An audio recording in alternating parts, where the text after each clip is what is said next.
आप सभी का इस कार्यक्रम में स्वागत है। मैं उपेंद्र अनमोल मुखर्जी नगर दिल्ली से आप सभी लोगों का स्वागत करता हूं। सोशियो रिलीजियस रिफॉर्म, धर्म समाज सुधार आंदोलन अर्थात सामाजिक धार्मिक सुधार आंदोलन क्या है, इसकी कार्यप्रणाली क्या थी, इसका स्वरूप क्या था और इसमें प्रमुख आंदोलन किस प्रकार से आए, इन सबको हम लोगों को पढ़ना है। तो आप सभी लोगों का इस कार्यक्रम में बहुत बहुत स्वागत है, सबका बहुत बहुत अभिनंदन है। तो हम लोग 1857 के विद्रोह के बाद जो परिस्थितियां पैदा हुई हैं उन सभी चीजों को समझेंगे और उन सभी चीजों को पढ़ेंगे। यूपीएससी का रिजल्ट आया है और ये बहुत जानते हैं हम लोगों के लिए भी बहुत ही गर्व का दिन है और बहुत ही उत्सव का दिन है, क्योंकि बहुत सारे ऐसे विद्यार्थी जो हमारे क्लासेस के भाग रहे हैं वो अच्छी रैंक के साथ सफल हुए हैं। आप देखेंगे कि इस बार का जो रिजल्ट रहा है उसमें 685 लोगों का रिजल्ट आउट हुआ है और लगभग 80 के आसपास स्टूडेंट का रिजल्ट वेटिंग में है। हमारे एक क्लास के विद्यार्थी जो 2017-18 के बैच में थे, रवि कुमार सिहाग, उनको 18th रैंक प्राप्त हुई है। जो साइंस एंड टेक्नोलॉजी और इंडियन इकोनॉमी वाले पार्ट्स के जो है क्लासेस में रहे हैं। इसके अलावा 22वीं रैंक, 23वीं रैंक और 45वीं रैंक, 73rd रैंक और ऐसे बहुत सारे रैंक के साथ हमारे विद्यार्थियों की इस एग्जाम में सफलता रही है और ये बहुत ही गर्व की बात है। हर वर्ष जब जानते हैं यूपीएससी का रिजल्ट निकलता है तो वो किसी उत्सव से कम नहीं होता। ये ऐसा दिन होता है जब अपने उन लोगों को देखने का अवसर प्राप्त होता है जो विद्यार्थी कभी क्लास के भाग रहे होते हैं और बहुत संघर्ष के साथ अपने जीवन को बदलने की इच्छा रख रहे होते हैं। ऐसे बहुत सारे विद्यार्थी जो सोचते हैं कि हमारे जीवन में कभी बदलाव आएगा क्या, हमारा जीवन कभी बदलेगा क्या, और जब रिजल्ट निकलता है तो दिखता है कि उनका जीवन बदल चुका है। अब वो कहानी हो चुकी है, उनके संघर्ष के दिन, उनके संघर्ष के दिन अब कहानी बन चुके हैं। ऐसे सैकड़ों विद्यार्थी, हर साल हजारों विद्यार्थी अपने संघर्ष के दिनों को कहानी बना देते हैं। मेरा आप सभी लोगों से यह आग्रह रहेगा कि आप बहुत अच्छे से तैयारी करिए और अपने संघर्ष के दिनों को कहानी बना दीजिए। लोगों के लिए प्रेरणा का जानते हैं अवसर बना दीजिए। एक चीज ध्यान रखिए, जब आप सफल होते हैं तो आप अकेले नहीं सफल होते। जब आप सफल होते हैं तो आपके साथ हजारों लाखों लोग सफल होते हैं। जब आप सफल होंगे, अधिकारी बनेंगे, बड़े पदों पर जाएंगे तो लाखों लोगों का जीवन आप बदल सकते हैं। तो लाखों लोगों के जीवन में बदलाव का कारक बन सकते हैं और अगर आप सफल नहीं होंगे तो आपके ढंग से लाखों लोगों का जीवन नहीं बदल पाएगा। और जब आप सफल होते हैं, हजारों लोगों के प्रेरणा के केंद्र बनते हैं। हजारों लोग, सैकड़ों लोग आपको रोल मॉडल बनाते हैं और आपके अनुसार अपने जीवन को जी करके अपने जीवन को बदलना चाहते हैं। इसलिए आप कभी भी तैयारी करते हुए अपने आप को अकेला मत समझिएगा। जब कभी भी आपका पढ़ने में मन कम लगे या नहीं लगे तो आप सोचा करिएगा कि आप अकेले नहीं हैं। सैकड़ों लोग, हजारों लोग आप के स्वप्न को अपना स्वप्न बनाने वाले हैं और लाखों लोग आपकी सेवाओं को लेने वाले हैं। और अगर आप सफल नहीं हुए तो हजारों लोगों का स्वप्न टूटेगा और लाखों लोगों को सेवाएं नहीं मिल पाएंगी। इसलिए बहुत मन के साथ तैयारी करिए और हर साल जिस तरीके से यूपीएससी का रिजल्ट आता है और राज्यों में स्टेट पीएससी का रिजल्ट आता है और विद्यार्थियों के लिए उत्सव का दिन होता है, वैसे दिन आपके जीवन में भी आए और आप हजारों लोगों के प्रेरणा स्रोत बने और लाखों लोगों के जीवन में परिवर्तन के कारक बने। ऐसी आशा के साथ आज के इस क्लास की मैं शुरुआत करता हूं और आप सभी लोगों से आग्रह और निवेदन करता हूं कि अपनी पढ़ाई को जारी रखिए। कितनी भी विपरीत परिस्थितियां हों, मन विचलित होता है, कोई बात नहीं। जब लक्ष्य बड़ा होता है, लंबे दौर तक जब अपने पेशेंस को बनाए रखना होता है, तो ऐसा दौर कई बार आता है जब लगता है कि अब कुछ नहीं हो पा रहा है, लगता है शायद मैं सफल नहीं हो पाऊंगा। ऐसा विचार बार बार आपके पास आएगा, लेकिन उसको स्थिर मत होने दीजिएगा।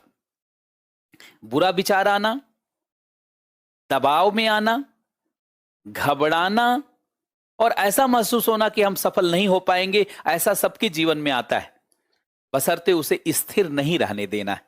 प्रेरित होकर के बहुत अच्छे भाव के साथ, बहुत अच्छे मन के साथ अपनी लड़ाई को जारी रखिए। एक चीज हमेशा ध्यान में रखिए कि आप अकेले नहीं हैं। आपको प्रेरणा स्रोत सैकड़ों हजारों लोग बनाएंगे और बनाए भी होंगे, और लाखों लोग आपकी सेवाएं लेंगे। जब इतनी बड़ी जिम्मेदारी आपके कंधों पे आ चुकी है तो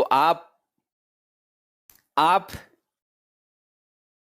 निश्चित रूप से रुक नहीं सकते, निश्चित रूप से आलस्य में नहीं आ सकते, निश्चित रूप से अपने समय को बर्बाद नहीं कर सकते। जब व्यक्ति गार्जियन बन जाता है तो अपने बच्चों, अपने परिवार के लिए, अपने लोगों के लिए काम करता है।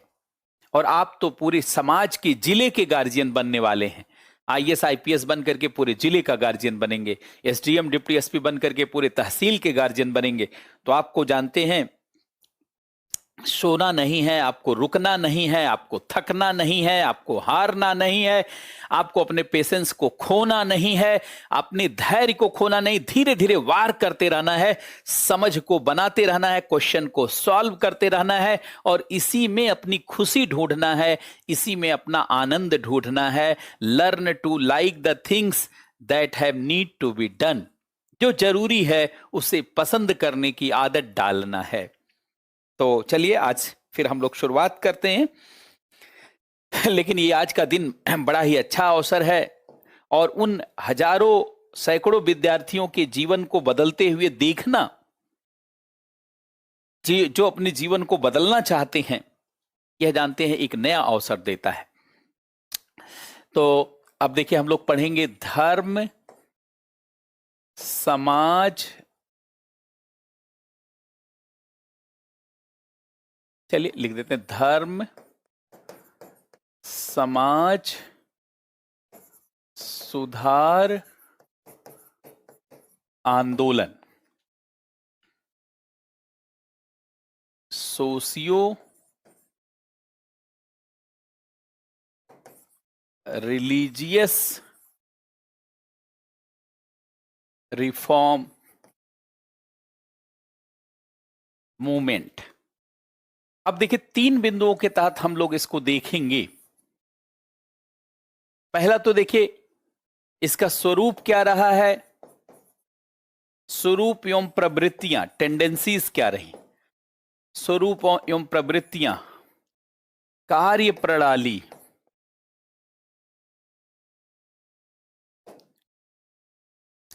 इन आंदोलनों, जो धर्म समाज सुधार आंदोलन थे, इनकी कार्यप्रणाली क्या थी, और साथ ही साथ जानते हैं प्रमुख आंदोलन कौन थे। प्रमुख आंदोलन, और फिर इनकी उपलब्धि और सीमाएं भी देखेंगे। और उपलब्धि और सीमाएं, एक चौथा पॉइंट भी बना लीजिएगा, उपलब्धियां और सीमाएं। हर आंदोलन की कुछ ना कुछ उपलब्धियां होती हैं, कुछ ना कुछ कमियां होती हैं। उपलब्धि एवं सीमाएं, ये 4 बिंदुओं के तहत हम लोग हर बात को पढ़ेंगे।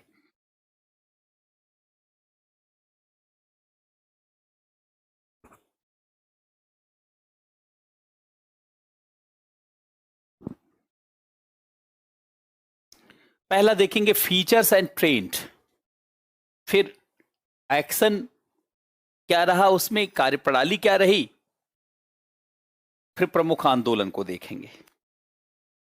सबसे पहला स्वरूप, धर्म समाज सुधार आंदोलन का स्वरूप, पहले पूरा ऊपर लिखते, धर्म समाज सुधार आंदोलन, धर्म समाज सुधार आंदोलन।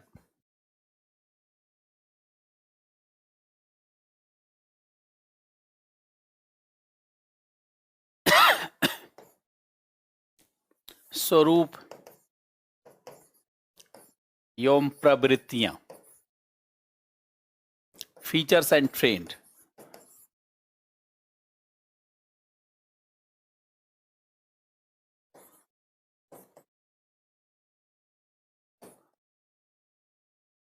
स्वरूप क्या रहा, फीचर्स क्या रहा है।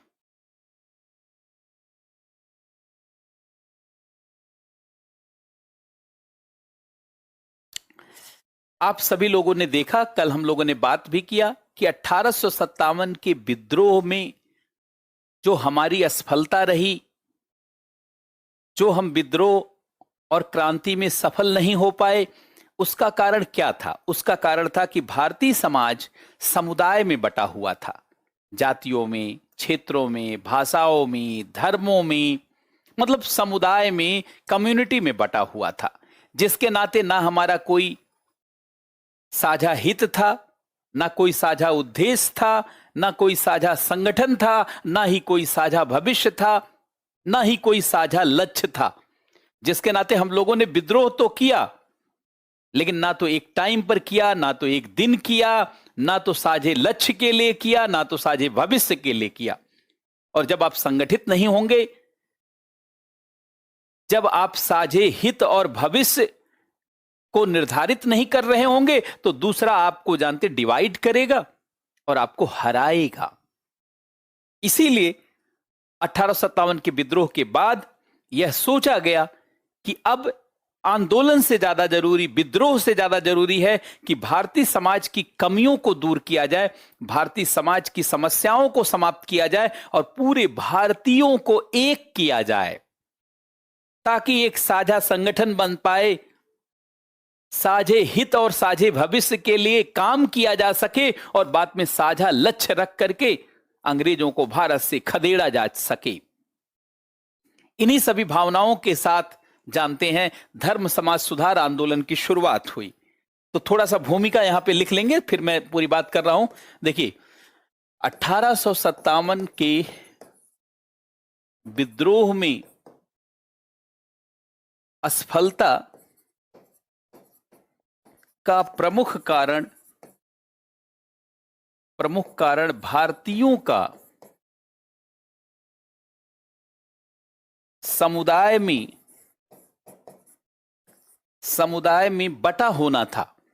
भारतीयों का समुदाय में बटा होना था, जिसके नाते कोई साझा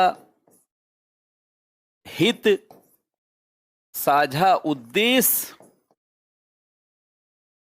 साझा भविष्य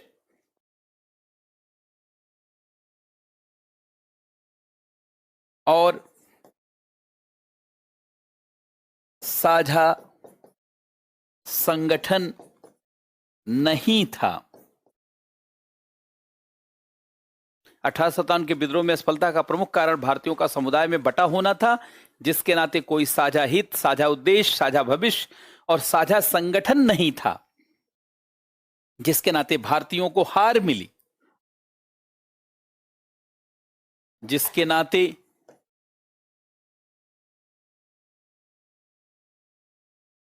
भारतीयों को हार मिली। इसी समस्या के समाधान के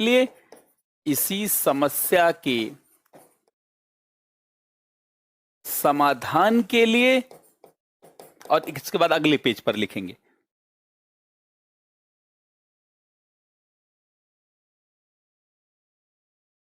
बहुत बहुत धन्यवाद।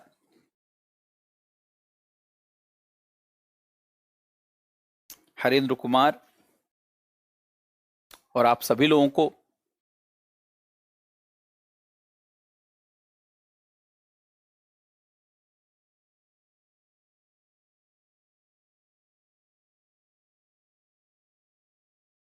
इसी समस्या के समाधान के लिए धर्म समाज सुधार आंदोलन को शुरू किया गया, ताकि भारतीय समाज की कमियों को दूर करके एक ऐसा समाज बनाया जा सके जो अपने हितों को पहचाने, अपने भविष्य को पहचाने और आपस में ना लड़े, राष्ट्रीय हितों के लिए एक हो सके। इस समस्या के समाधान के लिए धर्म समाज सुधार आंदोलन को शुरू किया गया ताकि एक ताकि भारतीय समाज ताकि भारतीय समाज की कमियों को दूर करते हुए एक ऐसा भारतीय समाज बनाया जा सके, एक ऐसा भारतीय समाज बनाया जा सके जिसके साझे हित हों, साझा उद्देश्य हो, साझे भविष्य हो, जिसके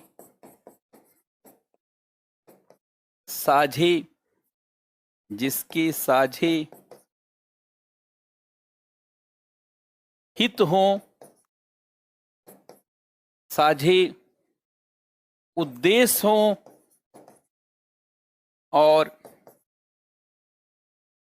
साझा भविष्य हो, ताकि आगे चल करके अंग्रेजों से लड़ा जा सके और उन्हें भारत और भारत के शोषण से मुक्ति की जा सके, ताकि आगे चलकर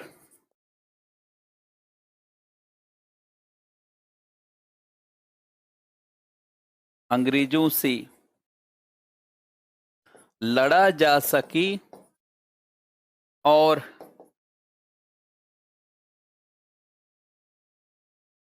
उनके शोषण से मुक्ति दिलाई जा सके, उनके शोषण से मुक्ति दिलाई जा सके।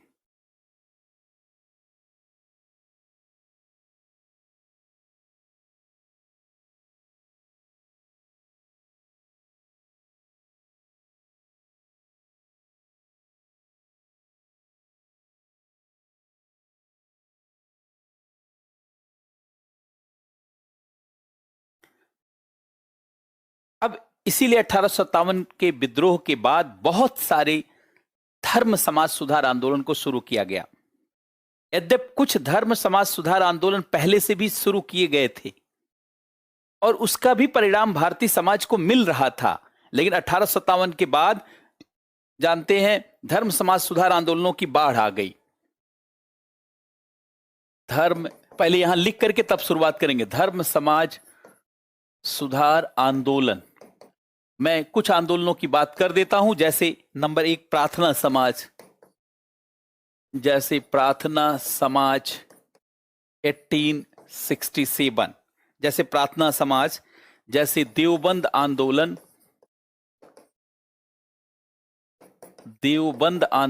1867, जैसे अलीगढ़ आंदोलन,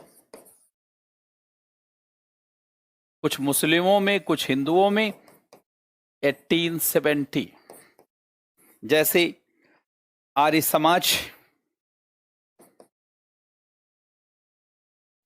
समाज आंदोलन 1875, जैसे थियोसोफिकल सोसाइटी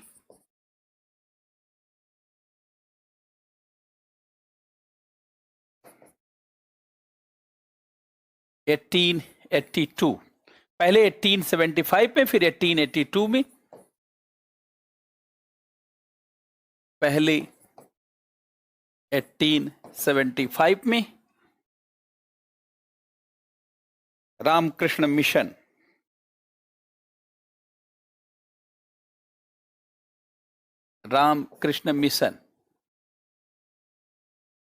कुछ आंदोलन मैं लिख रहा हूं।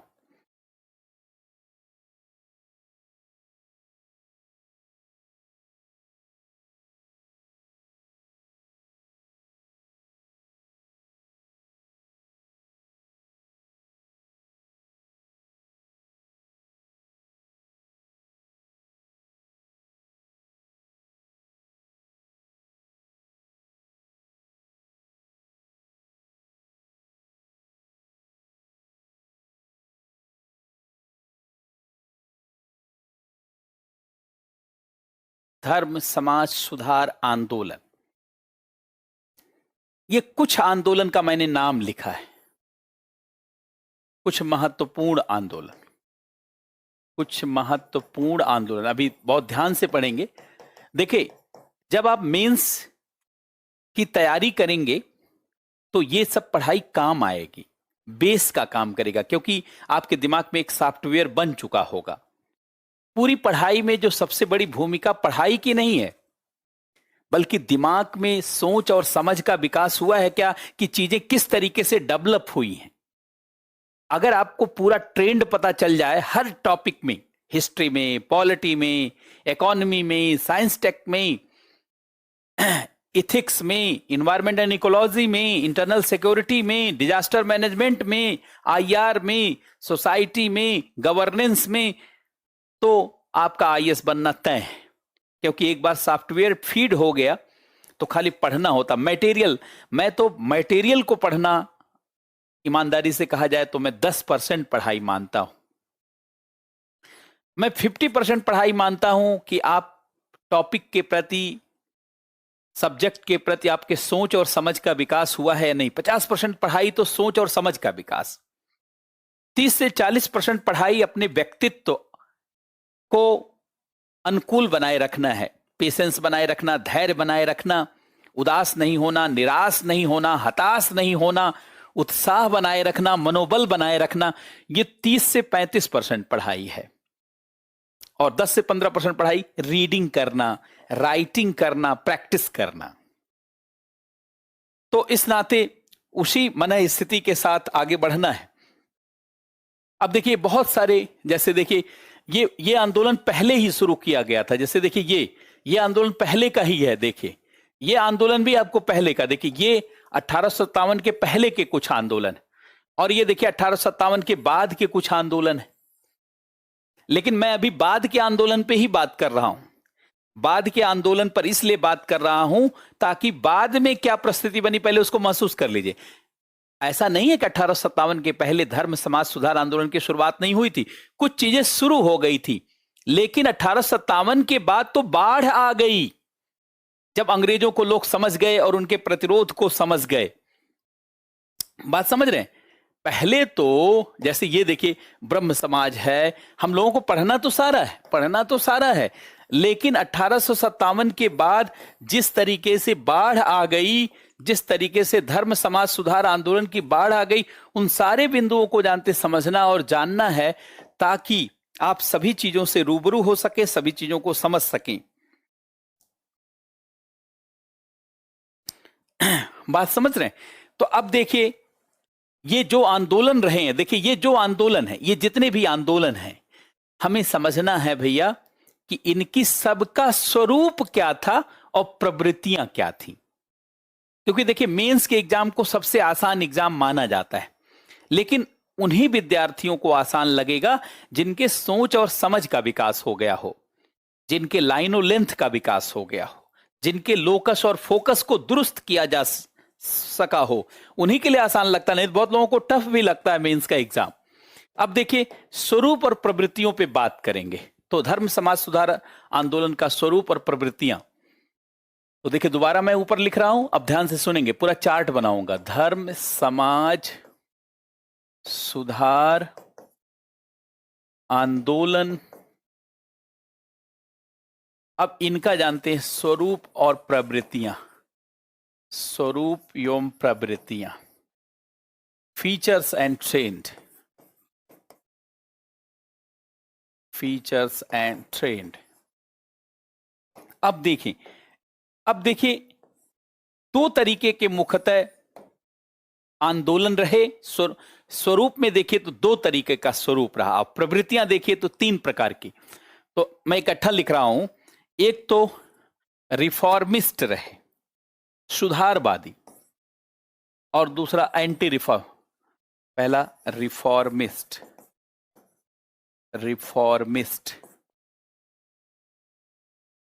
सुधारवादी, अर्थात ऐसे आंदोलन जो सुधार चाहते थे, और दूसरा है एंटी रिफॉर्मिस्ट, प्रति सुधारवादी। एंटी रिफॉर्मिस्ट, प्रति सुधारवादी। प्रति सुधारवादी। और जो सुधारवादी रहे भैया, ये भी दो तरीके के, नंबर एक, नंबर दो। एक, देखिए, सुधारवादी आंदोलन, जो भारतीय समाज में सुधार चाहते थे उन्हें सुधारवादी आंदोलन कहा गया। और जो भारतीय समाज में सुधार चाहते ही नहीं थे, कहते थे सब ठीक है, कुछ बदलने की जरूरत नहीं। जैसे आप जनरली, जब आप, हम ही लोग जब किसी विद्यार्थी को पढ़ाते हैं तो विद्यार्थियों को सुझाव दे दिया जाता, भैया आप अपने अंदर बदलाव करिए। तो कुछ ऐसे विद्यार्थी होते हैं जो मान लेते हैं कि मुझे सुधार करना होगा, तो कहते हैं सर आप तरीका बताइए, मैं कैसे सुधार करूं। कुछ ऐसे विद्यार्थी होते हैं जो मानते ही नहीं कि उनके अंदर सुधार करना है, वो कहते नहीं मैं ठीक हूं, मुझे पता है, मैंने 3 बार मेंस दिया है, 10 बार पीटी दिया है, तो उनको लगता है कि उन्होंने खास किया है, वो सुधार चाहते नहीं, अपने को बहुत सीनियर विद्यार्थी मानते हैं। लेकिन जानते, सीनियर जूनियर का मसला नहीं है, मसला है कि आप सफल होते हैं या नहीं होते हैं। हमें जानते हैं किसी भी प्रकार की भ्रांति नहीं पालना है कि मैं श्रेष्ठ हूं। श्रेष्ठ वो है जो सरल होता है, जो बदलाव करने के लिए तैयार रहता है, उसे सरल कहा जाता है। और जो बदलाव ही नहीं करना चाहता, अपनी हर चीज को अच्छा मानता है, उसे श्रेष्ठ नहीं कहा जा सकता। श्रेष्ठ उसे कहा जाता है जो अपनी कमियों को महसूस करता है, बदलाव की इच्छा रखता है, परिवर्तन की इच्छा रखता है। तो एक ऐसे धर्म समाज सुधार आंदोलन में कुछ आंदोलन ऐसे थे जो सुधार को प्रोत्साहित कर रहे थे, सुधारों में विश्वास। कुछ ऐसे आंदोलन थे जो सुधार में जरा भी विश्वास करते थे, सुधार नहीं, कोई सुधार नहीं, हम लोग ठीक हैं, हम लोग जरा भी गड़बड़ नहीं, क्या सुधार। ऐसे लोगों को जानते हैं यथास्थितिवादी कहा जाता है, स्टेटस क्वो, यथास्थितिवादी, इन्हीं को कहा जाता है यथास्थितिवादी। अभी हम लोग बात करेंगे, काफी आंदोलन इस तरीके के भी थे। जैसे वर्तमान में ही देखिए कि मुस्लिम समाज में बदलाव के लिए कुछ प्रयास किया जा रहा है कि 3 तलाक की प्रथा मुस्लिम समाज में के लिए जो थी उसको समाप्त किया गया। तो बहुत सारे मुस्लिम समाज के लोग कह रहे हैं कि हम अपने समाज में ये बदलाव होने नहीं देंगे, हमारा समाज ठीक है, 3 तलाक ठीक है, हिजाब ठीक है, या पर्दा प्रथा ठीक है। ये क्या है? यथास्थितिवादी। जैसे मान लीजिए किसी समाज में आप महिलाओं को सुधारिए, शुरू में हिंदुओं में भी जब सुधार शुरू किया गया तो भारी विरोध हुआ। हिंदू महिलाओं को जब अधिकार दिया जा रहा था 1955 में, उनको संपत्ति में अधिकार, उनको उत्तराधिकार में अधिकार, तो बहुत सारे लोग कह रहे थे महिलाओं को अधिकार देना ठीक नहीं है, महिलाओं को कोई राइट नहीं मिलना चाहिए, हमारा सब ठीक है। लेकिन अंततः जानते हैं उनको सुधार किया गया और हिंदू महिलाओं को अधिकार दिया गया। और अब मुस्लिम महिलाओं को अधिकार देने की पहल हो रही है और तरह तरह से अधिकार देने की पहल हो रही है। लेकिन उसी, जिस समाज को बदला जाता है, जिस समाज में बदलाव के लिए कोशिश की जाती है, कई बार वही समाज नहीं तैयार होता, क्योंकि उसमें ऐसी मन स्थिति बना दी जाती है कि उस समाज के लोग मानने लगते हैं कि हमारे समाज को छेड़ा जा रहा है, हमारे समाज को प्रभावित किया जा रहा है, जबकि आपके समाज को प्रभावित नहीं किया जा रहा, सुधार किया जा रहा है। इस दृष्टि से आप सोचिए ही नहीं। जैसे बेटियों को पढ़ने के लिए प्रोत्साहित किया गया, आगे बढ़ने के लिए प्रोत्साहित किया गया, उनको बहुत सारे अधिकार दिए गए, तो समाज में बड़ा रचनात्मक बदलाव हुआ है। आज आप देख रहे हैं यूपीएससी में टॉप 3 तीनों बेटियां हैं। पहली रैंक भी जानते हैं बेटी की है, दूसरी रैंक भी बेटी की है, तीसरी रैंक भी बेटी की है। वोमेन्स पावर, नारी शक्ति को आप देख सकते हैं। ये बदलाव जो किया गया हिंदू समाज में, उसका आप प्रभाव देख सकते हैं। इसी तरीके से आने वाले समय में जब सारा समाज बदल जाएगा तो सारी बेटियां, देखिए बेटियों को इस दृष्टि से देखने की जरूरत नहीं है कि वो किस धर्म की हैं, किस जाति की हैं। बेटियों को बेटियों की तरीके से देखने की दृष्टि पैदा करनी होगी। तुष्टीकरण और वर्गीकरण की दृष्टि से नहीं देखना है। अंग्रेज भारतीय समाज को अलग अलग नजरिए से जानते हैं, देखते थे और कहते थे ये ठीक है, ये नहीं ठीक है, ऐसे। तो कुल मिला जुला करके ऐसा आंदोलन जो कहता था कि सुधार होना ही नहीं चाहिए, सब ठीक ठाक है, उसे कहा जाता था एंटी रिफॉर्मिस्ट या यथास्थितिवादी। लेकिन कुछ आंदोलन ऐसे थे जो सुधार में विश्वास कर रहे थे, सुधार होना चाहिए, बदलाव होना चाहिए। लेकिन बदलाव दो तरीके से होता है कि पश्चिम के ढंग से होना चाहिए कि अपने ढंग से होना चाहिए। तो एक थे जो कहते थे कि पश्चिम के ढंग से होना चाहिए, उन्हें वेस्टर्निस्ट रिफॉर्मिस्ट कहा गया, पाश्चात्यवादी। और कुछ लोगों ने कहा कि अपने ढंग से होना चाहिए, रिवाइवलिस्ट कहा गया, पुनरुत्थानवादी। क्योंकि प्राचीन भारतीय समाज में देखिए, जैसे इनको कहा गया वेस्टर्निस्ट, वेस्टर्निस्ट पाश्चात्यवादी, पाश्चात्यवादी कहा गया। और दूसरे को कहा गया, अभी सबको समझाते हैं, सारे के प्रवृत्तियों और ट्रेंड को जान जाएंगे। रिवाइवलिस्ट, पुनरुत्थानवादी, पुनरुत्थानवादी। पहले ऐसे तीनों लिख लीजिए। देखिए, ये पाश्चात्यवादी, पुनरुत्थानवादी, प्रतिसुधारवादी या यथास्थितिवादी।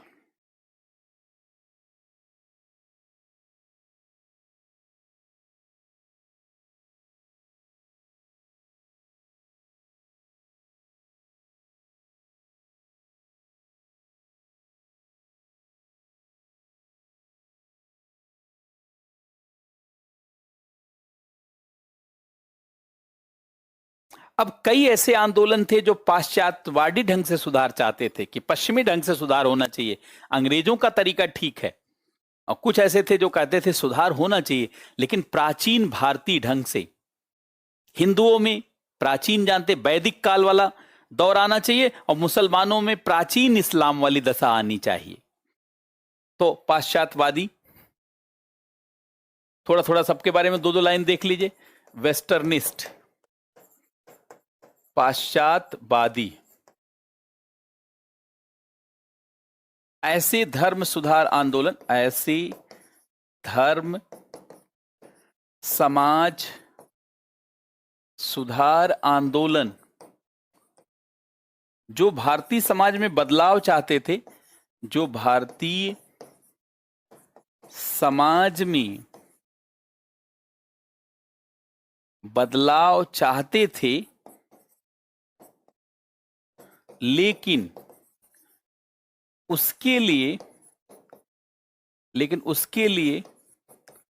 आदर्श पश्चिमी समाज को मानते थे, लेकिन उसके लिए आदर्श आइडियल, लेकिन उसके लिए आदर्श पश्चिमी समाज को मानते थे। उन्हें पाश्चात्यवादी कहा गया।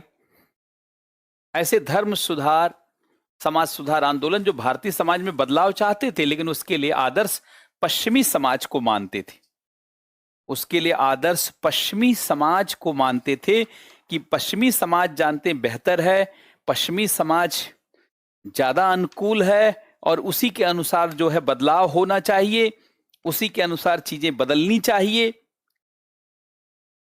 सभी पे अभी हम सभी पे चार्ट बनाएंगे ताकि हर आंदोलन को आप बाइफरकेट कर ले जाइए।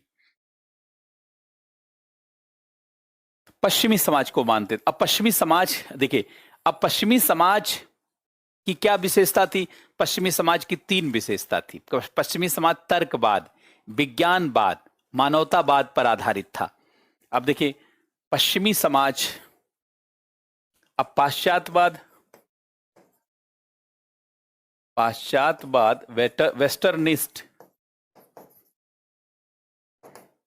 अब आधार क्या था? वही विज्ञानवाद। पहले तो तर्कवाद, रीजनिंग, तर्कवाद, विज्ञानवाद और मानवतावाद। ये पश्चिमी समाज के आदर्श रहे। अगर आप नहीं समझते हो तो एक एक लाइन इसमें भी बोल देते हैं।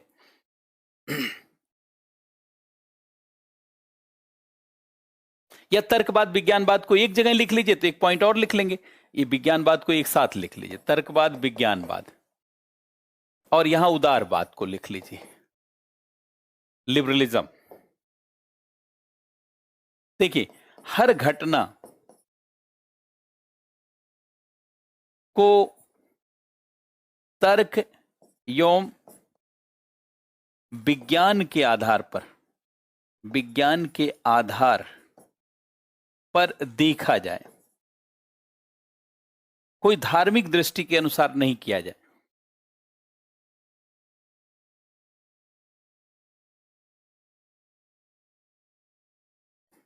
अच्छा, उदारवाद क्या है? लिबरलिज्म ये कहता है कि शासन सत्ता में नागरिकों को भागीदारी दी जाए, कानून का शासन हो, है कि नहीं? शासन सत्ता में नागरिकों की भागीदारी हो, शासन सत्ता में नागरिकों की भागीदारी हो एवं कानून का शासन हो। और मानवतावाद, पहले इन दोनों को लिखिए, मानवतावाद भी लिखिए। मानव अधिकार की संकल्पना है, स्त्री पुरुष सब बराबर है। मानव अधिकार की संकल्पना कि स्त्री पुरुष बराबर हैं, दोनों को समान अधिकार मिलना चाहिए, दोनों को समान अधिकार मिलना चाहिए, जातिगत भेदभाव नहीं होना चाहिए, जातिगत भेदभाव नहीं होना चाहिए। ऐसे तमाम बातें, मतलब मानव के रूप में व्यक्ति की पहचान। पाश्चात्यवादी सुधार इस आधार पर चाहता था।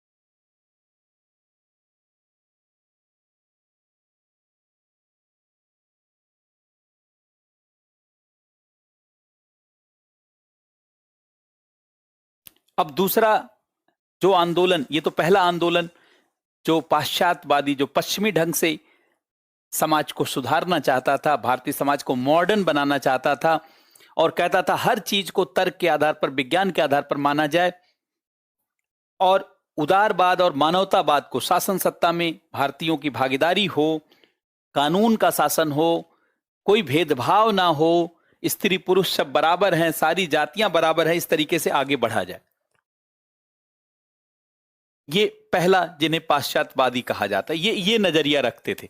अब दूसरा इनका क्या नजरिया था? रिवाइवलिस्ट।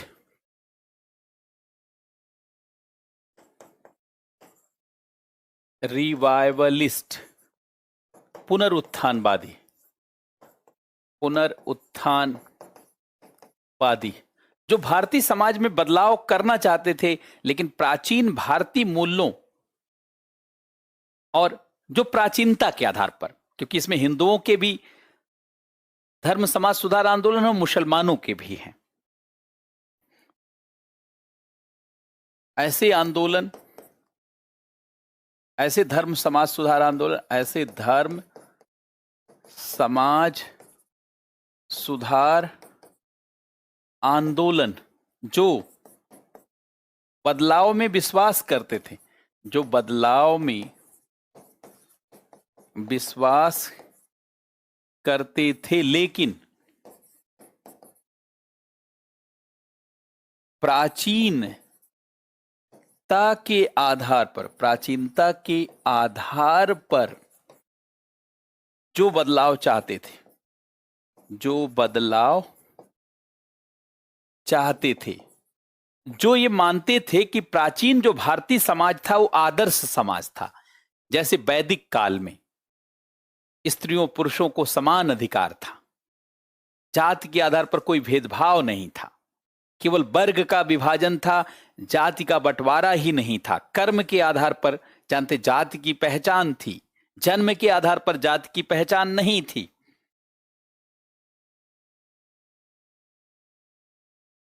बात समझ रहे हैं?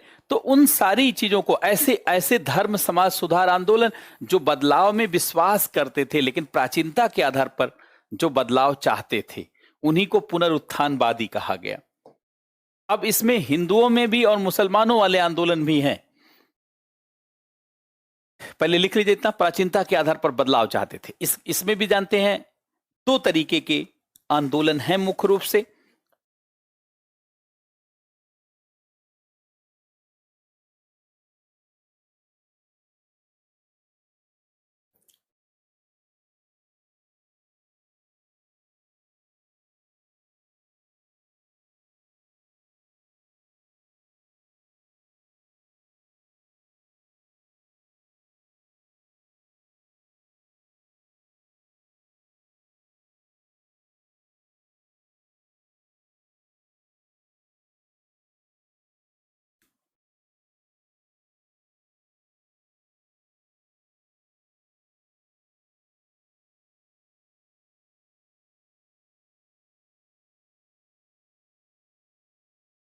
अब देखिए, जो प्राचीनता के आधार पर बदलाव लाना चाहते थे,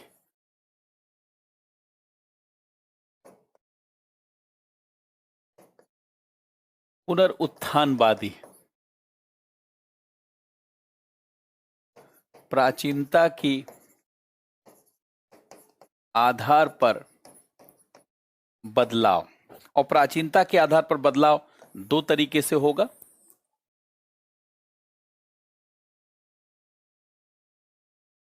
दो तरीके से होगा। एक, प्राचीन संस्कृति की श्रेष्ठता,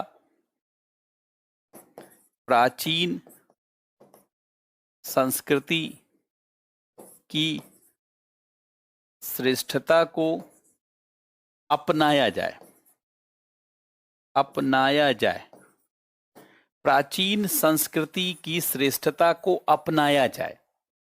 और दूसरा, मध्यकाल की जड़ता पर प्रहार किया जाए, उसको हटाया जाए। बिल्कुल, मध्यकाल की जड़ता पर प्रहार किया जाए और उसके पालन और उसको रोका जाए, और उसको रोका जाए। मध्यकाल की जड़ता, इन्होंने माना कि मध्यकाल में चीजों में बदलाव आया है, प्राचीन समाज तो बहुत अच्छा था। ये मध्यकाल की जड़ता, जैसे अगर आप देखेंगे तो आर्य समाज आंदोलन और देवबंद आंदोलन इसका आदर्श एग्जाम्पल है। जैसे आर्य समाज, हिंदुओं में आर्य समाज आंदोलन और मुसलमानों में देवबंद आंदोलन, इसका आदर्श उदाहरण है।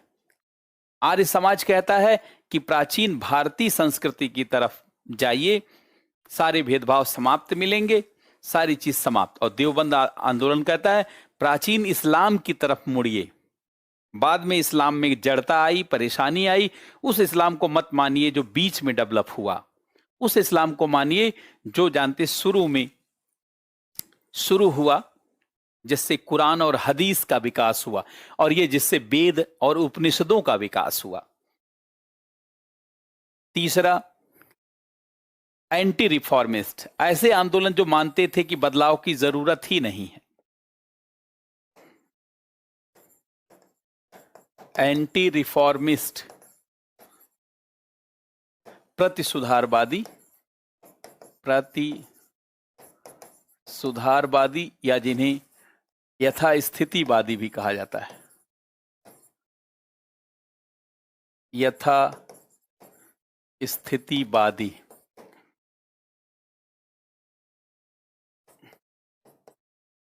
ऐसे आंदोलन जो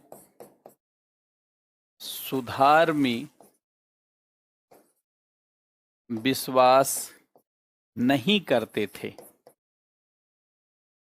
जो सुधार में विश्वास नहीं करते थे और भारतीय समाज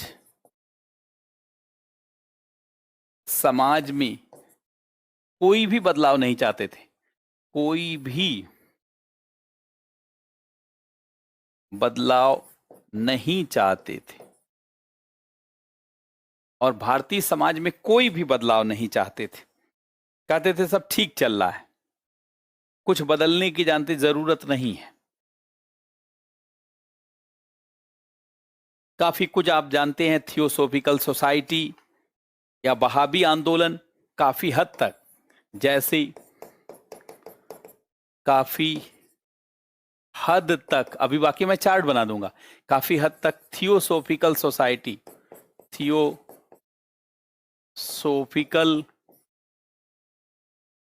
सोसाइटी या बहाबी आंदोलन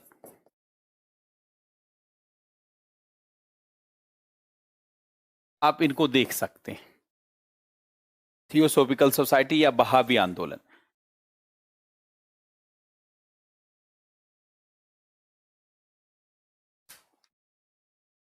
अब सबसे पहले एक ढांचा बना लिया जाए कि प्योर कितने आंदोलन हैं जो पश्चातवादी हैं, प्योर कितने आंदोलन हैं जो पुनरुत्थानवादी हैं, प्योर कितने आंदोलन हैं जो प्रति सुधारवादी हैं, यथा स्थितिवादी, और कौन ऐसे आंदोलन हैं जिनमें दो दो लक्षण है, तीन तीन लक्षण है, उनको भी हम लोग देखते हैं।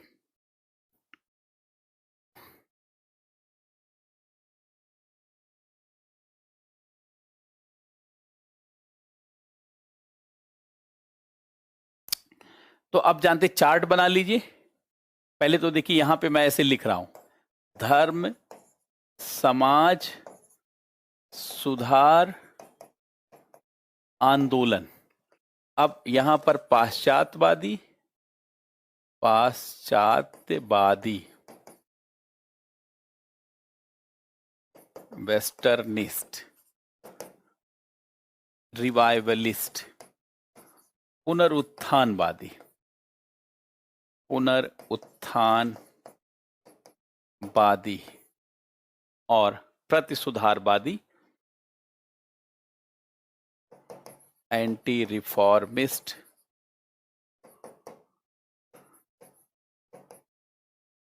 प्रतिसुधारवादी या यथास्थितिवादी, या यथास्थितिवादी, यथास्थितिवादी। अब सब में देखेंगे, हिंदुओं में, मुस्लिमों में, हिंदू में, मुस्लिम में, हिंदू में, मुस्लिम में, हिंदू में, मुस्लिम में, क्योंकि एक तो हिंदू समाज को एक करना था, दूसरा मुस्लिम, तो दोनों में जरा देखा जाए, हिंदू में, मुस्लिम में, हिंदू में, मुस्लिम में। अब इसमें अगर प्योर देखेंगे तो 1857 के विद्रोह के पहले ही यंग, जानते हैं, यंग बंगाल आंदोलन, यंग बंगाल आंदोलन बहुत पहले चल रहा था, हेनरी विलियम डेराजियो के द्वारा, ये बहुत पहले से चल रहा था, हेनरी विलियम डेराजियो द्वारा, और इसमें कोई नहीं, एकदम पाश्चात्यवादी, कोई भी मुस्लिम नहीं। मुस्लिम समाज में जनरली बदलाव करना उतना आसान नहीं रहा, क्लोज्ड सोसाइटी रही है, तो कोई नहीं, इसमें कोई आंदोलन नहीं रहा है। मुस्लिम समाज सामान्यतः एक बंद सोसाइटी है, उसमें अगर आप सुधार की बात करेंगे तो विरोध ज्यादा हो जाएगा, क्योंकि एक जगह से जुड़े होने के कारण और एक ही चीज को सीखने के कारण सामान्यतः दिक्कत है। इसीलिए देखिए, मुस्लिमों में यहां कोई आंदोलन नहीं था, जबकि हिंदुओं के लिए यंग बंगाल आंदोलन आया। यहां देखिए आर्य समाज आंदोलन, यहां पे आर्य समाज रहा जो प्योर पुनरुत्थानवादी था, और यहां मुसलमानों में देवबंद रहा।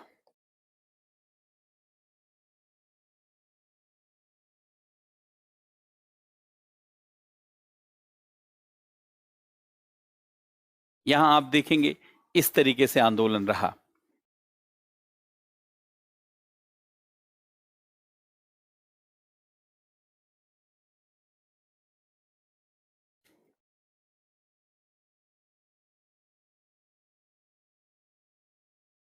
और यहां पर आप देखेंगे धर्म समाज, राधाकांत वाला, धर्म समाज आंदोलन।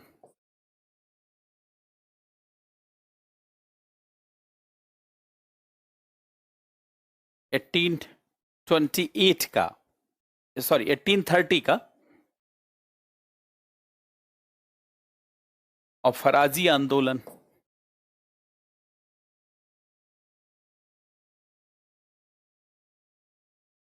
एकदम प्योर जो इस पर सेट होते हैं उनकी बात की जा रही।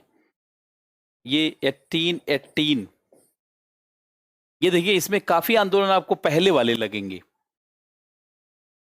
ये सीधे एकदम इसके पैटर्न पर जो है, एकदम पाश्चात्यवादी, पाश्चात्यवादी नहीं, एकदम पुनरुत्थानवादी, पुनरुत्थानवादी नहीं। अब एकदम जानते हैं यथास्थितिवादी, हिंदू और मुस्लिम में।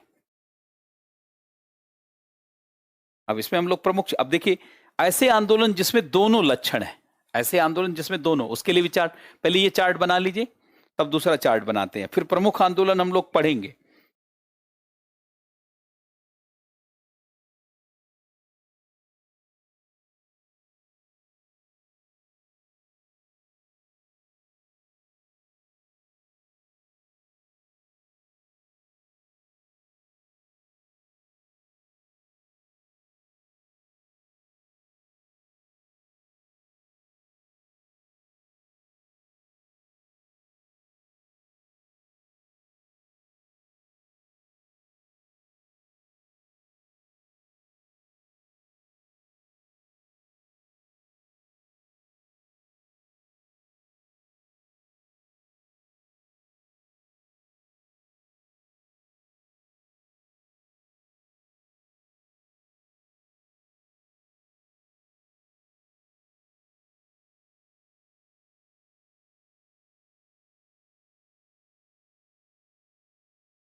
नोट करिए।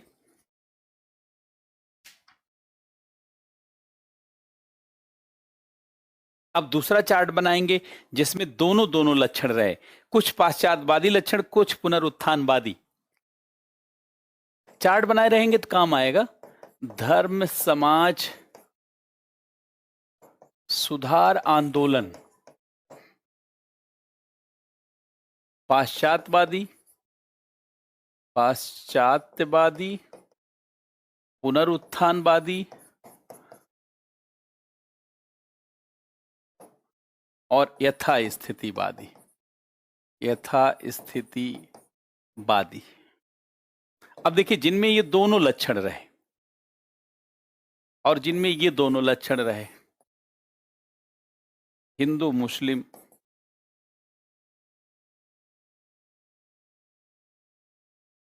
हिंदू मुस्लिम, हिंदू मुस्लिम और हिंदू मुस्लिम, जैसे ब्रह्म समाज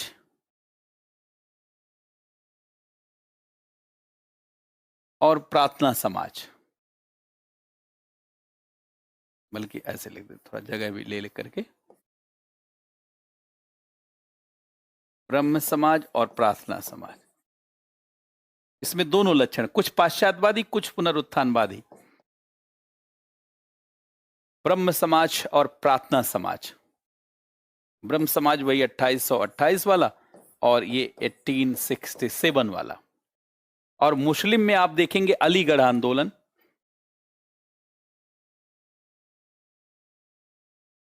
अलीगढ़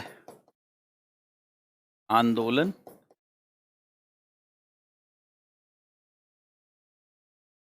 अलीगढ़ आंदोलन।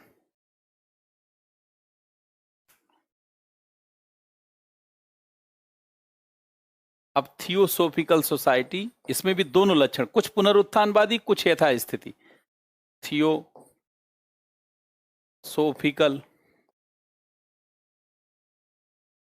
सोसाइटी 1882 से, और बहाबी।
1820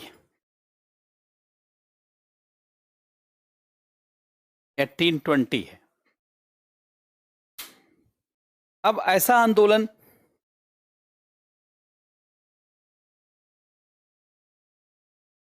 ये आंदोलन का, नेहा कुमारी, ये आंदोलन का बंटवारा किया जा रहा है। किस प्रकार के आंदोलन थे? जैसे हमने बताया कि पाश्चात्यवादी नेचर, अभी हमने कुछ पढ़ाया नहीं है, अभी हम बंटवारा कर रहे हैं कि पाश्चात्यवादी किसमें विचार था और साथ ही साथ पुनरुत्थानवादी।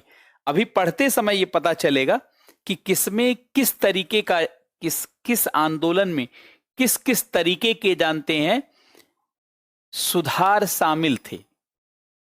क्या ऐसे पॉइंट थे जो पाश्चात्यवादी थे, वेस्टर्निस्ट थे, और क्या ऐसे जानते पॉइंट थे जो पुनरुत्थानवादी थे? तो बहुत आसानी से समझ में आ जाएगा, घबराने की जरूरत नहीं है। एक बार पूरा वीडियो देखने की जरूरत है और फिर दोबारा जानते समझेंगे, बिल्कुल समझ में आ जाएगा। अब देखिए, एक आंदोलन ऐसा था जिसमें तीनों प्रकार के गुण थे: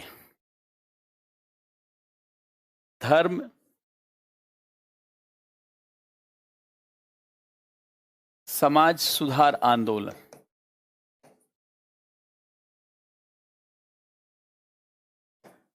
पाश्चात्यवादी,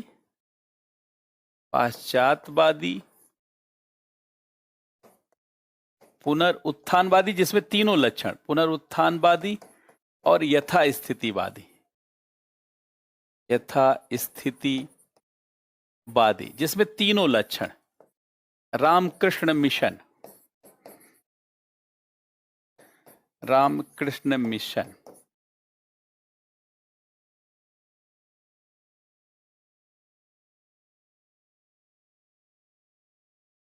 रामकृष्ण मिशन।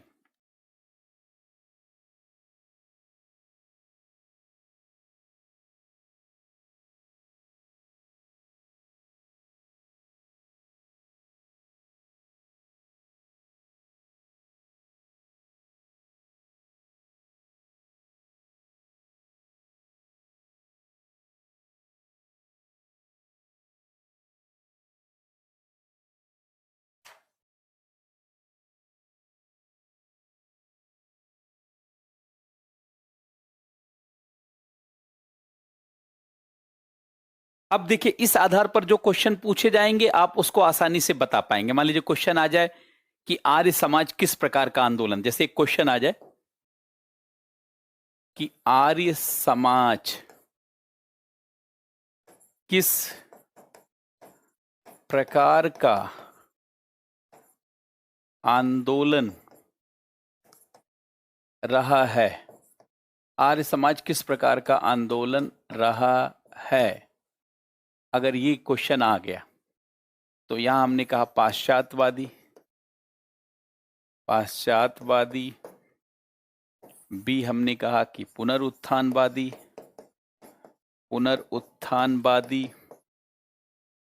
सी हमने कहा यथास्थितिवादी, और डी हमने कहा पाश्चात्यवादी और पुनरुत्थानवादी। ये तभी समझ पाएंगे जब मैं इस तरीके से बंटवारा करूंगा, अदरवाइज आप समझ ही नहीं पाएंगे।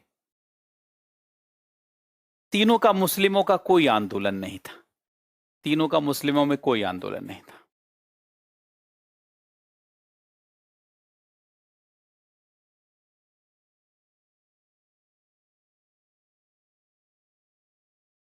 Very good, B is the right answer. यहां पे देखिए, बी राइट आंसर है। आर्य समाज कैसा आंदोलन था? रिवाइवलिस्ट था, रिवाइवलिस्ट मूवमेंट था, पुनरुत्थानवादी आंदोलन था, पुनरुत्थानवादी आंदोलन था। अब देखिए, मैंने दूसरा क्वेश्चन दिया, ब्रह्म समाज किस प्रकार का आंदोलन रहा है।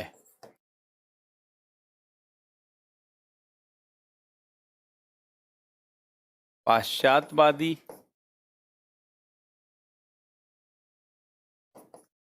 पुनरुत्थानवादी,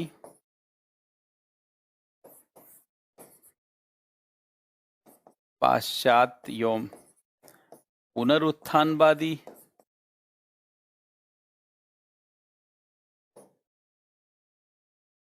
पुनरुत्थानवादी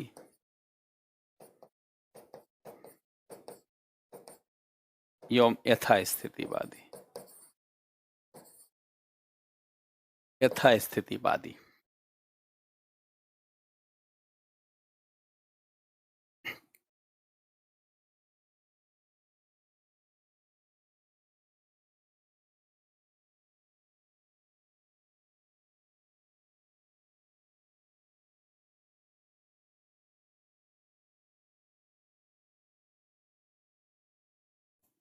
very good, C is the right answer. इसमें दोनों लक्षण है।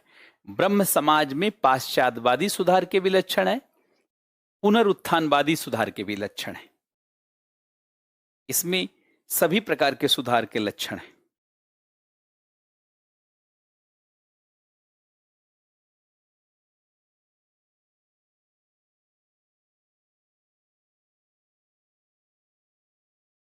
अब देखिए, रामकृष्ण मिशन, रामकृष्ण मिशन आंदोलन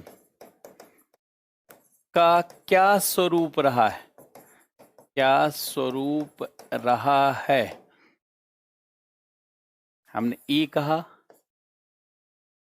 पाश्चात्यवादी, पाश्चात्यवादी, पुनरुत्थानवादी, यथास्थितिवादी,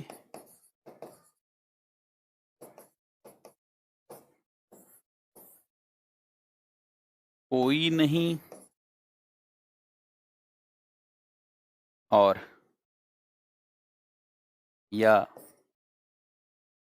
सभी, या अगला एक आंसर बना देते हैं, सभी।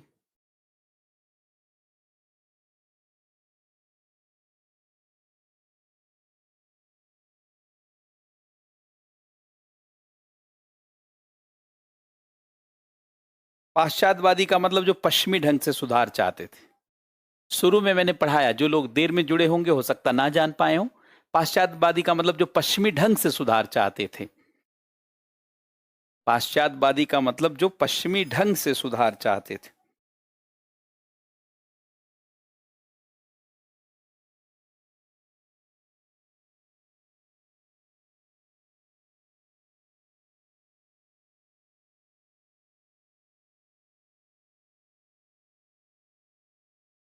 वेरी गुड, जिसमें सारे लक्षण हैं।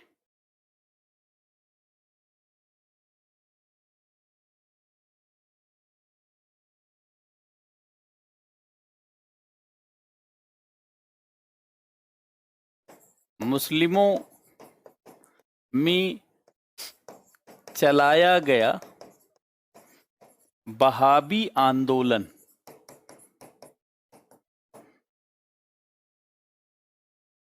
वहाबी आंदोलन का क्या स्वरूप रहा है? क्या स्वरूप रहा है? यथा स्थितिवादी एवं पुनरुत्थानवादी, पुनरुत्थानवादी,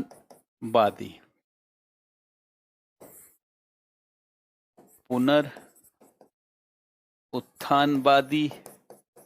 एवं पाश्चात्यवादी,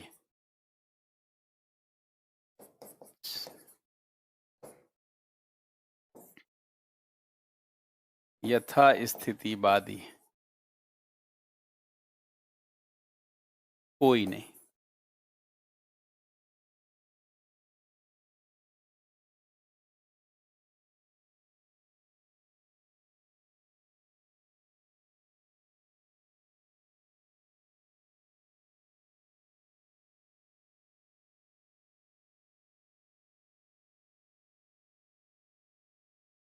देखिए, क्वेश्चन को तभी पकड़ पाएंगे जब बांटना सीखेंगे, जब डिवीजन सीखेंगे, उसकी मूल समझ। पढ़ना तो बहुत आसान है, अभी उसके अंदर पढ़ेंगे तो आपको बहुत आसान लगेगा, लेकिन जब आपके पास पूरा बंटवारा रहेगा, उसका सॉफ्टवेयर आपके दिमाग में चला रहेगा, तो बहुत आसानी से आप उसे सॉल्व कर पाएंगे।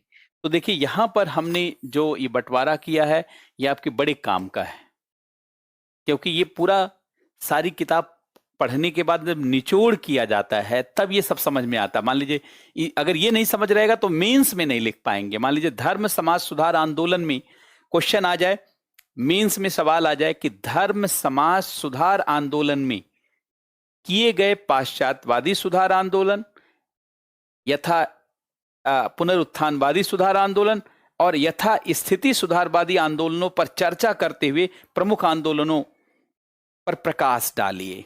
ये क्वेश्चन कैसे कर पाएंगे? जब सबको समराइज करना आएगा, नहीं तो इतिहास पढ़ने के बाद भी आप इस क्वेश्चन को नहीं कर पाएंगे।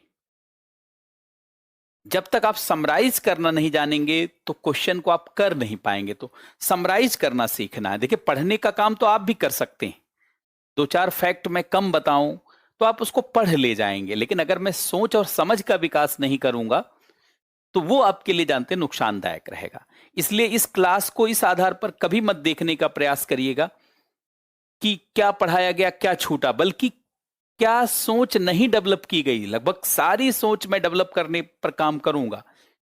इसीलिए इस क्लास को पूरा पढ़ने के साथ एनसीईआरटी जब आप पूरा पढ़ लेंगे और पुराने क्वेश्चन पेपर को जब आप सॉल्व करेंगे, तो आपका मोटे तौर पर आप देखेंगे कि आपका 95% काम हो जाएगा, 95% चीजों का डेवलपमेंट हो जाएगा। देखिए, ये भी हमने यहां पे दिखाया और यहां पर ये भी दिखाया, और शुरू में मैंने आपको समझाया कि ये जो पाश्चात्यवादी है उसका क्या मतलब है, पुनरुत्थानवादी है उसका क्या मतलब। देखिए, जैसे मैंने बताया कि पाश्चात्यवादी का मतलब क्या होता है, हमने यहां बताया कि पुनरुत्थानवादी का क्या मतलब होता है, हमने यहां बताया कि पुनरुत्थानवादी में किया क्या जाता है, हमने यहां पे बताया पाश्चात्यवादी में किया क्या जाता है। फिर हमने यथास्थितिवादी भी बताया कि क्या होता है, जो बदलाव चाहते ही नहीं, जो बदलाव चाहते ही नहीं। और फिर ये कुछ जो है आंदोलन जिसको हम लोग पढ़ेंगे, समझेंगे, है कि नहीं, उनको जानेंगे और उस आधार पर अपनी सोच और समझ का विकास करेंगे।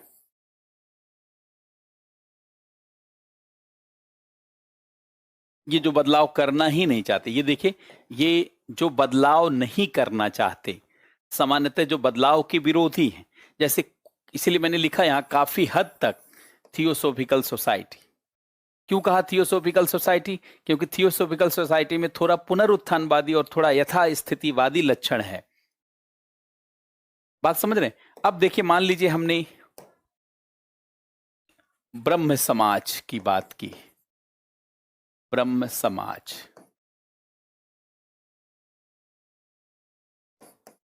एटीन 28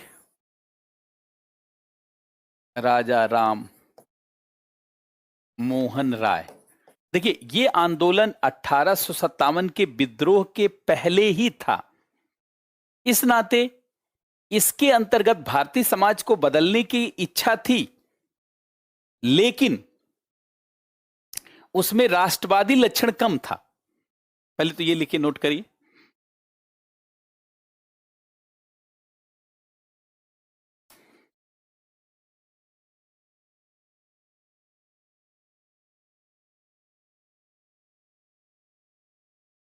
अब देखिए, झुकाव,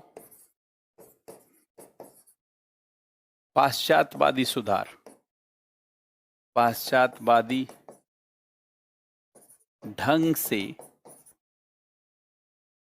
भारतीय समाज में सुधार, और पाश्चात्यवादी ढंग से सुधार है, और साथ ही साथ, और साथ ही साथ कुछ प्राचीन भारतीय, कुछ प्राचीन भारतीय संस्कृति को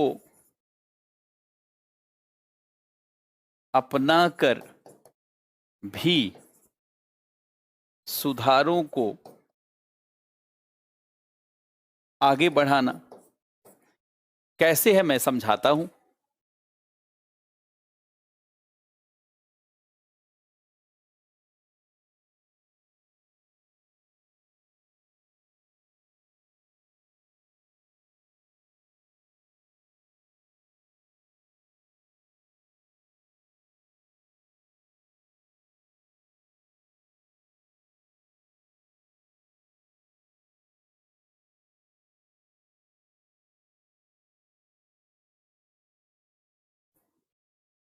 जैसे मैं दोनों को अलग अलग करके दिखाता हूं तब आपको आसान लगेगा ये।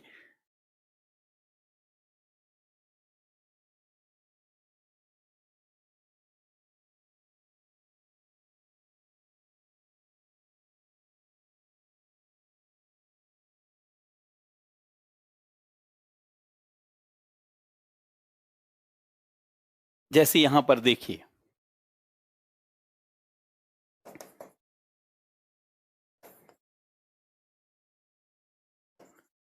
पाश्चात्यवादी सुधार के लक्षण, पाश्चात्यवादी सुधार के लक्षण और पुनरुत्थानवादी, पुनरुत्थानवादी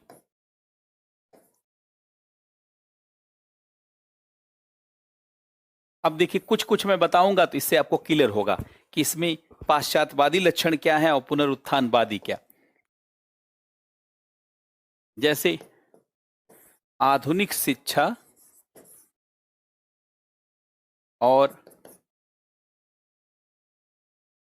अंग्रेजी शिक्षा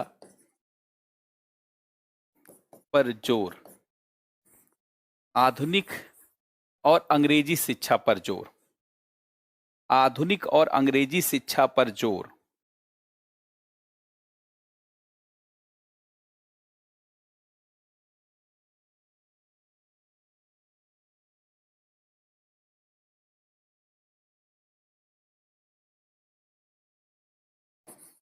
कानून के शासन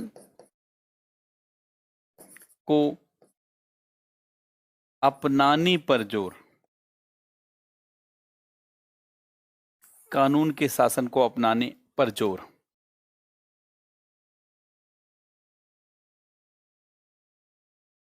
और भारतीय समाज के पश्चिमीकरण को बढ़ावा,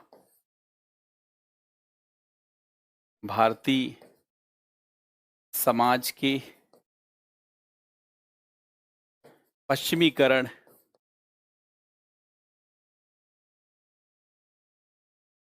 भारतीय समाज के पश्चिमीकरण के समर्थक, पश्चिमीकरण के समर्थक,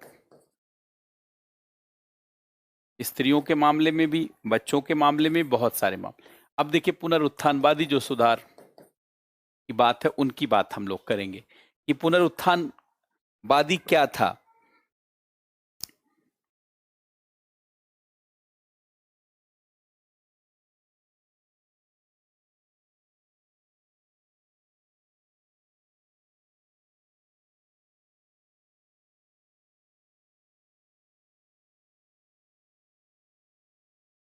अब देखिए जैसे मूर्ति पूजा का विरोध,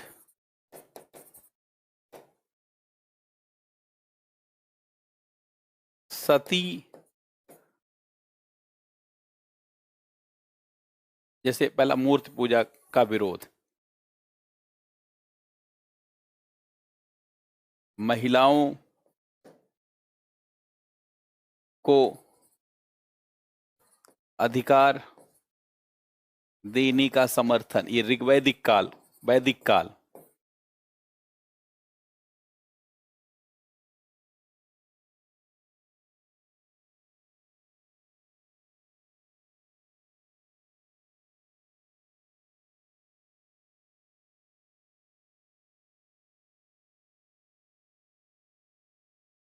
और सुधारों के लिए कई कई जगहों पर वेदों और उपनिषदों का सहारा लेना।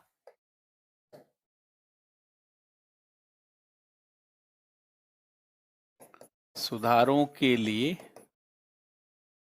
वेदों एवं उपनिषदों का सहारा लेना। सुधारों के लिए वेदों एवं उपनिषदों का सहारा लेना।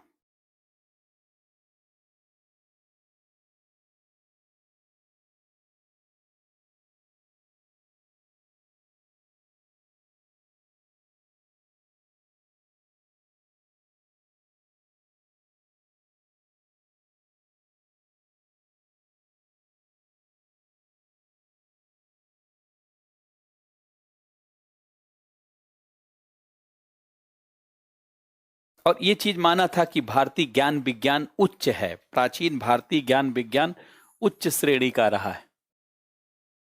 प्राचीन भारतीय ज्ञान विज्ञान उच्च रहा है, उच्च रहा है, मतलब भारतीय ज्ञान की श्रेष्ठता को मानते थे।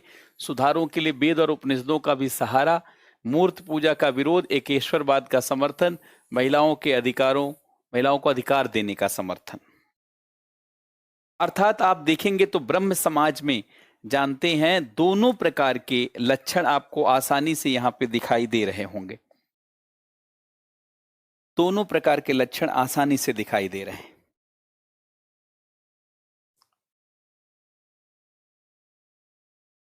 इसी तरीके से अगर अलीगढ़ आंदोलन देखेंगे, सर सैयद अहमद खां वाला, अलीगढ़ आंदोलन, तो इसमें भी आपको पाश्चात्यवादी और पुनरुत्थानवादी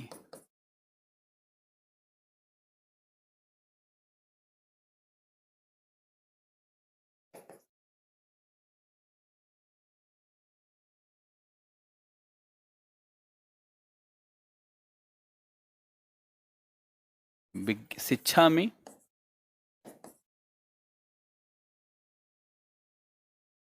विज्ञानवाद, तर्कवाद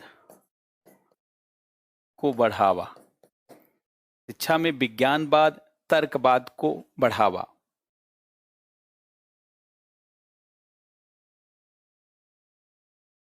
कुरीतियों पर प्रहार, कुरीतियों पर प्रहार,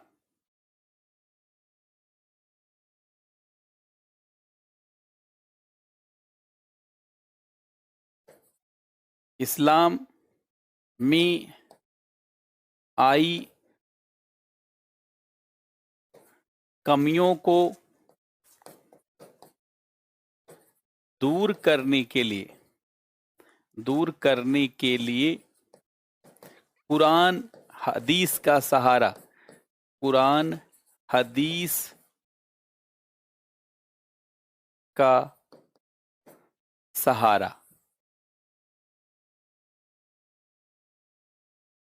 इस्लाम में आई कमियों को दूर करने के लिए कुरान हदीस का सहारा।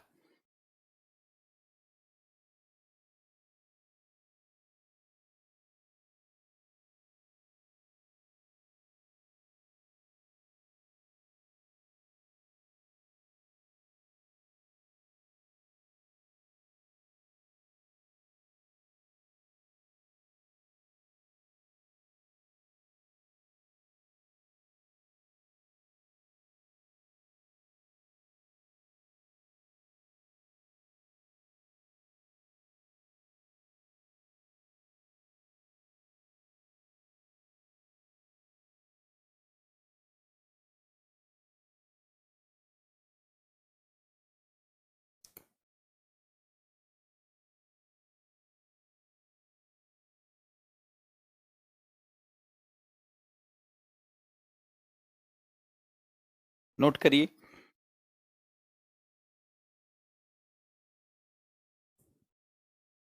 अब देखिए आर्य समाज और देवबंद, उसको भी फटाफट लिखिए।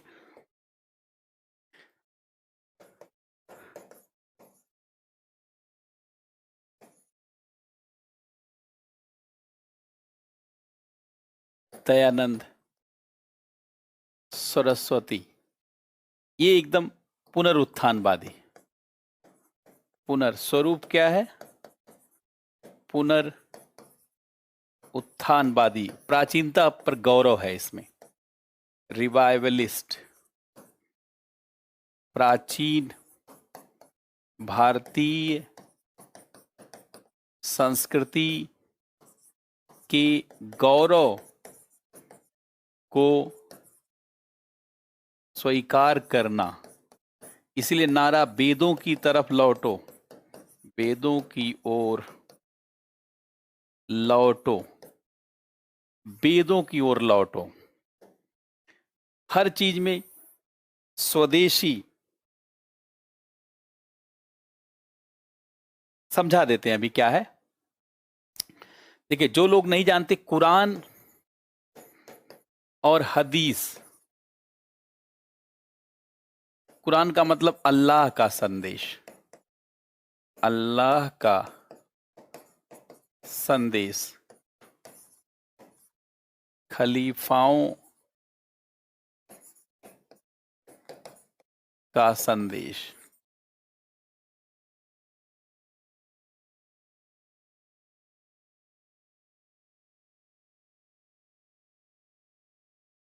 कुरान का मतलब वो सारी बात जो मोहम्मद को किसी ने बताया नहीं, जो उनको महसूस हुआ, इल्हाम हुआ, उनको लगा कि कोई उन्हें बता रहा है जिब्रील के माध्यम से, तो वो ऐसी मान्यता है। और हदीस का मतलब खलीफा, जो तमाम प्रकार के खलीफा रहे, उसमें स्वयं मोहम्मद साहब से लेकर के हसन हुसैन से लेकर के, जानते हैं, सारे सारे लोगों का संदेश उसमें है। अब इसमें वेदों जैसे स्वदेशी, स्वभेसी, स्वदेशी, स्वभेसी, स्वभूषा, स्वभेसा, सब अपना होना चाहिए। स्वभेषा, स्वराज्य, स्वधर्म, स्वशासन,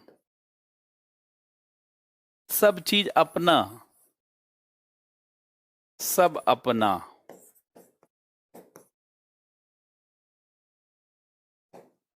सब अपना, बशर्ते प्राचीन भारतीय समाज के अनुसार।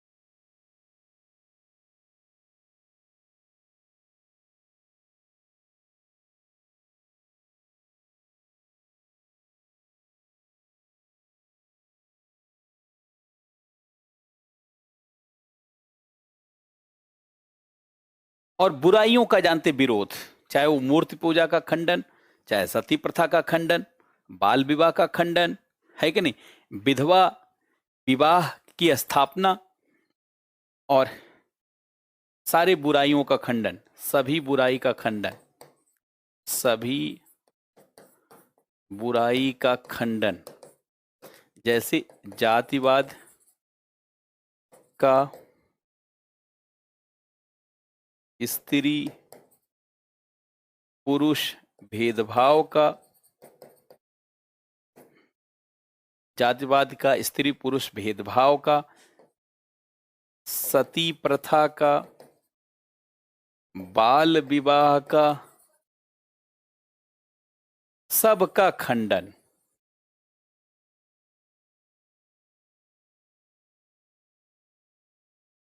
सबका खंडन,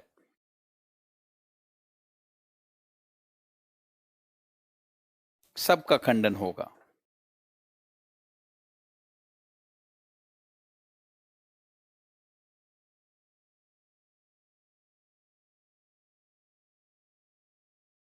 इसीलिए दयानंद सरस्वती ने कहा था, बुरे से पूरा देसी राज्य भी अच्छे से अच्छे विदेशी राज से अच्छा है।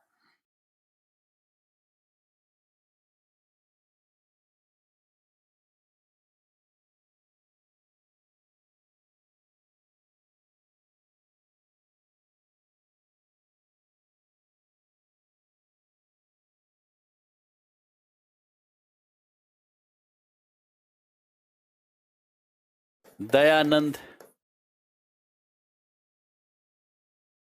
सरस्वती ने कहा था। बुरे से बुरा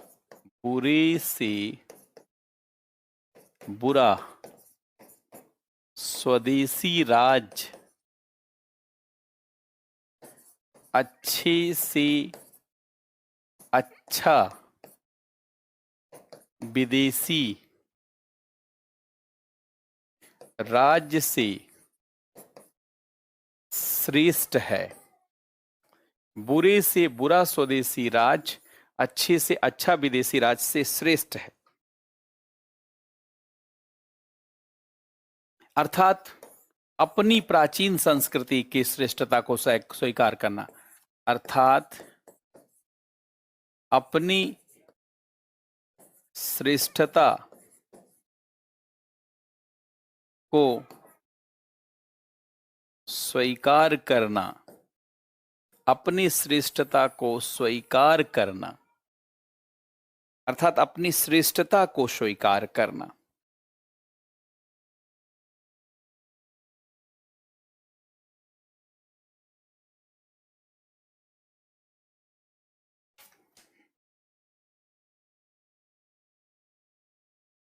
अपनी श्रेष्ठता को स्वीकार करना।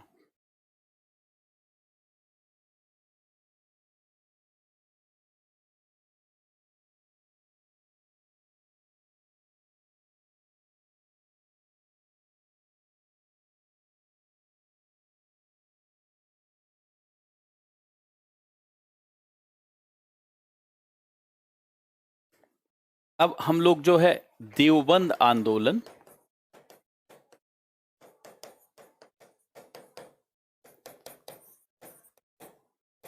कल देखेंगे।